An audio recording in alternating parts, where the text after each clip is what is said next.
Mahigpit ngayong binabantayan ng lokal na pamahalaan ng Marikina ang Marikina River dahil po sa tuloy-tuloy na pag-ulan dulot ng habagat.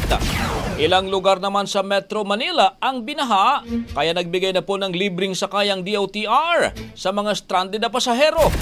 Alamin natin ang detalye sa report ni Brigada Jigo Custodio. I-brigada mo! Brigada!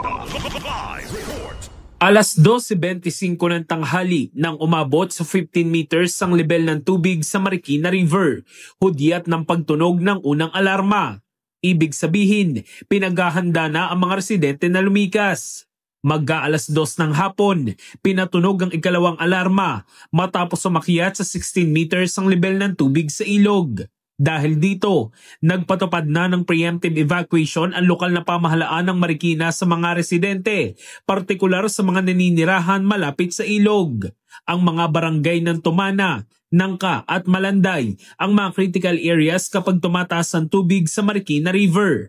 Libu-libong pamilyang nanganganib na maapektuhan kaya maaga pa lamang daan-daang pamilya na ang lumikas. Ayon sa lokal na pamahalaan, 35 evacuation centers ang kanilang inihanda. Sa oras na umabot sa 18 meters ang antas ng tubig sa ilog, dito na sila magpapatupad ng forced evacuation. At dahil nga sa patuloy na pag-ulan na dala ng habagat, nalubog sa bahang ilang lugar sa Metro Manila.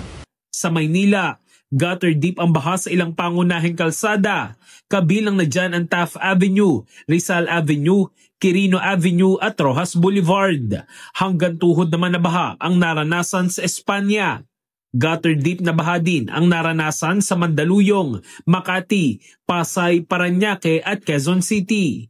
Bagamat passable sa lahat ng uri ng sasakyan ang karamihan sa mga binahang kalsada, mas pinili ng ilang motorista na hindi lumusong sa baha.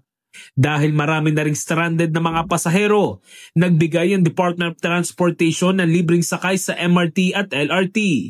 Nag-deploy din ng DOTR ng mga bus at truck katuwang ang Philippine Coast Guard at Philippine Ports Authority. Alam naman natin, no, walang hupa itong ulan, napakalakas ang dami ng mga areas ng baha.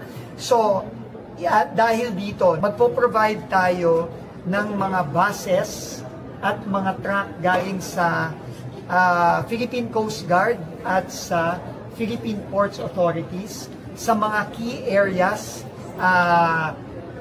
para mag-provide ng libreng sakay. At ikalawa, starting 12 noon today, libreng sakay po ang LRT1, LRT2 at MRT3. In the heart of changing lives, ako si Brigada Jigo Custodio ng 15.1 Brigada News of Manila, the Music and News Authority.